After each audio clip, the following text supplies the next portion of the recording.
Hello friends, welcome back to my channel. आप सभी का मेरे इस चैनल में स्वागत है। तो फाइनली मेरा जो 9 जनवरी का एग्ज़ाम था सीटेट का, वो हो गया है और काफ़ी अच्छा गया है। और मैं आप लोगों के साथ अपनी एक्सपीरियंस को शेयर करने वाली हूँ आज कि मेरा किस तरह से एग्ज़ाम गया और किस तरह से आपको अपने जब आप सीटेट का एग्ज़ाम देने जाओ तो किस चीज़ की आप सावधानी रख सकते हो।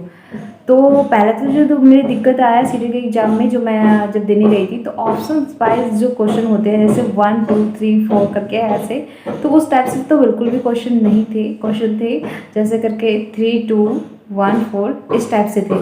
तो पहले तो देखने में मुझे वो लगने लग गया कि भाई मैं कैसे दूँ। फिर मैंने जो वहाँ पे सर होते हैं मैंने उनको बुलाया, तो उन्होंने कहा कोई दिक्कत की बात नहीं है, आपको जो क्वेश्चन ऑप्शन सही लगता है आप उस पर टिक लगा सकते हो। तो ये दिक्कत आ गई थी मेरे को। और क्वेश्चन में और मेरे को जब एग्ज़ाम देने रही थी तो मेरे को ऑप्शन ही नहीं दिख रहा था। जैसे पहले होता था ना कि ऑप्शन साइड में लिख के आता था, जैसे हम सीटेट के एग्ज़ाम देते थे तो ऑप्शन साइड में लिख के आता था, तो वो ऑप्शन लिख के नहीं आना, आप नीचे स्क्रॉल करोगे ना तो नीचे आपको ऑप्शन लिख के आएगा। तो फिर मैं घबरा गई थी उसमें, तो 1-2 मिनट तो मेरा उसमें ही चला गया था और मैं ज़्यादा बहुत दिमाग ख़राब हो रहा था मेरा कि कैसा है क्या करने। तो इस चीज़ की आप लोग ज़रूर सावधानी रखिएगा। और CDP का मैं बात करूँ, क्वेश्चन वाइज कैसे कैसे क्वेश्चन आए थे, तो CDP में क्वेश्चन बहुत ही अच्छे थे, ईजी लेवल के थे, मैं जल्दी जल्दी लगाई जा रही थी। और फिर एक चीज़ आप लोग ज़रूर ध्यान रखिएगा, टाइमिंग का बिल्कुल ज़्यादा से ज़्यादा ध्यान रखिएगा।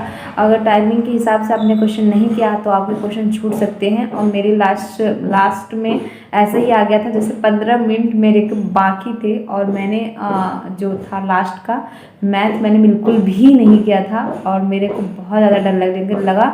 मेरे जो है हाथ वगैरह भी काँपने लगे कि पता नहीं कि मैं कर पाऊँगी कि नहीं कर पाऊँगी। तो आप सोच सकते हो 1 मिनट में मैंने 2 क्वेश्चन अटेम्प्ट किए। मैं जल्दी पेडालॉजी को मैंने सब्जेक्ट को पहले तो किया, उसके बाद फिर मैंने जितने भी टाइम बचे और मैंने उसको न्यूमेरिकल वगैरह किए और उसके मैथ के। तो इस चीज़ का आप बिल्कुल भी ध्यान रखिएगा। ये नहीं कि आपको जो क्वेश्चन आ रहा है, जैसे कि ये होता है ना कि जैसे हमें एक क्वेश्चन आता है सीटेट में, जो भी क्वेश्चन आता है तो हम उसमें ज़्यादा दिमाग लगाने लगते हैं कि नहीं ये नहीं हो सकता, नहीं ये नहीं हो सकता।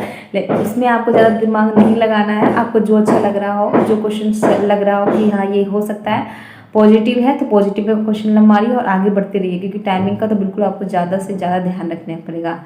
और ये बीच में से क्वेश्चन आए थे, एक आया था राजस्थानी का, जो था राजस्थान में जो महिलाएं होती हैं वो घूंघट करके और 13 सिर पे तसले लेके नृत्य करती है। तो उसमें ऑप्शन में आया था क्वेश्चन में कि एक आया था भवाई करके आया था, एक 13 थाली करके आया था और एक कथकली आया था, एक कालबेलिया आया था। ये 4 ऑप्शन आए थे और मैं उसमें कंफ्यूज हो गई थी कि मैं क्या करूं और क्या ऑप्शन करूं क्या नहीं करूं। लेकिन मैंने सही उसमें आंसर अपना डाल दिया और फिर इस तरह से थाला के ऊपर मटके लेके और नृत्य कर दिए। तो मैं कंफ्यूज हो गई थी कि 13 थाली जो लिख के आया था कहीं ये तो नहीं है, भवाई करके ये तो नहीं है। तो मैंने उसमें कालबेलिया था, मैंने उसमें टिक कर दिया था।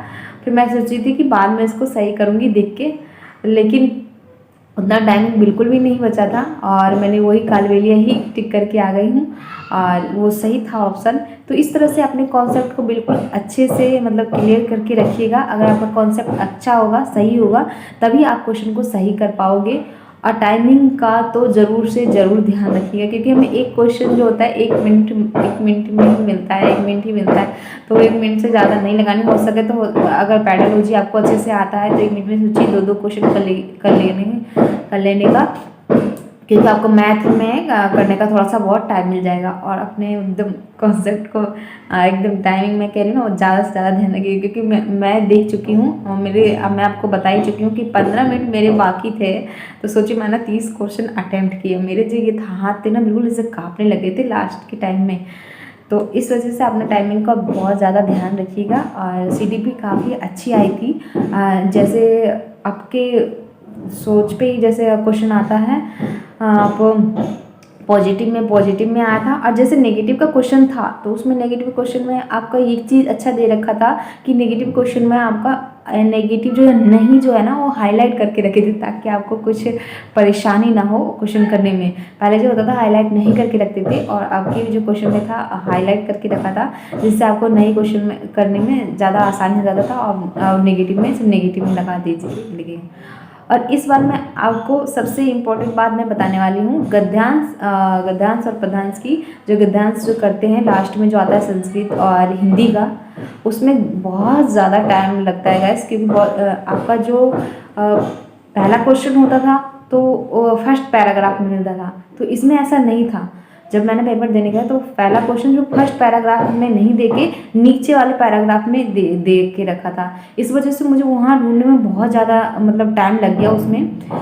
इसलिए मैं आप लोगों को बता दे रही हूँ, अगर आपका फर्स्ट क्वेश्चन मतलब आया है तो नीचे ही देखिएगा, नीचे एक पैराग्राफ दिखेगा, तो उसमें आपको क्वेश्चन ज़्यादा से ज़्यादा मिल जाएगा। क्योंकि जैसे हम मॉक टेस्ट वगैरह लगाते थे, तो मॉक टेस्ट में ही क्या होता था कि फर्स्ट क्वेश्चन लगा देते तो वो पैराग्राफ फर्स्ट वाले ही पैराग्राफ में दे के रखता था, लेकिन ऐसा मतलब ऑनलाइन एग्ज़ाम में ऐसा नहीं था।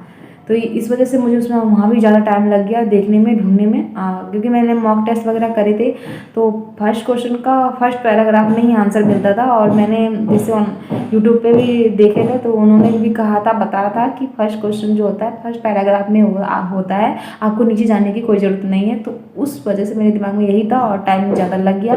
फिर मैं नीचे नीचे नीचे नीचे नीचे गई, नहीं मिल रहा था बिल्कुल, 10 बार 3-4 बार खोजने के बाद भी नहीं मिला, तो मैं जाके नीचे गई, तब जाके मुझे फर्स्ट क्वेश्चन का फर्स्ट में मिला। ऐसे ही संस्कृत में हुआ और ऐसे ही हिंदी में हुआ, दोनों में मेरा ऐसे ही हुआ।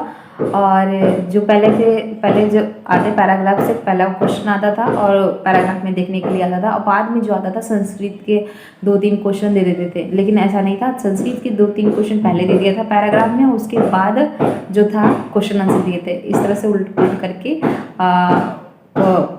एकदम आया था पैराग्राफ। तो इस वजह से आप लोग बिल्कुल ध्यान रखिएगा, ये चीज़ मैं आप लोग को बता दे रही हूँ, ताकि आप लोग को देखने में और करने में ज़्यादा सुविधा हो। अभी तो 7 फरवरी तक पेपर चलेगा, तो ये जो एक्सपीरियंस है मेरी आप लोग को बहुत अच्छे से काम आने वाली है।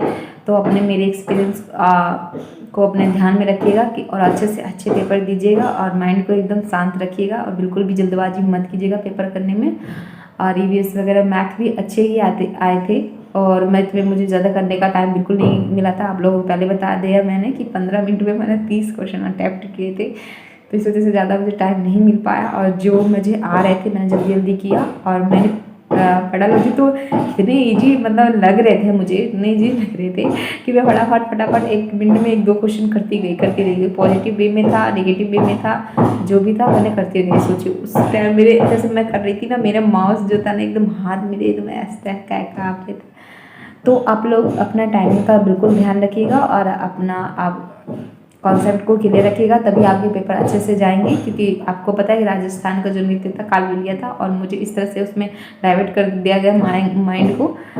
उसमें मैं एकदम ऐसे सोचने लग गई कि ये नहीं हो सकता पेपर, ये नहीं हो सकता आंसर। तो बस मेरा यही एक्सपीरियंस था। अगर आप लोगों को चाहिए कि कौन कौन से क्वेश्चन आए थे, कितने कितने क्वेश्चन आए थे, तो मैं भी वो भी प्रोवाइड करवाऊंगी अगर आप लोगों को मैसेज कमेंट करेंगे तो। ओके, तो मेरा एक्सपीरियंस कैसा लगा आप लोगों को कमेंट में ज़रूर बताइएगा। और ऑल द बेस्ट आप लोगों के एग्ज़ाम के लिए। मेरा एग्ज़ाम तो हो गया 9 जनवरी को, अब मैं फ्री हूँ।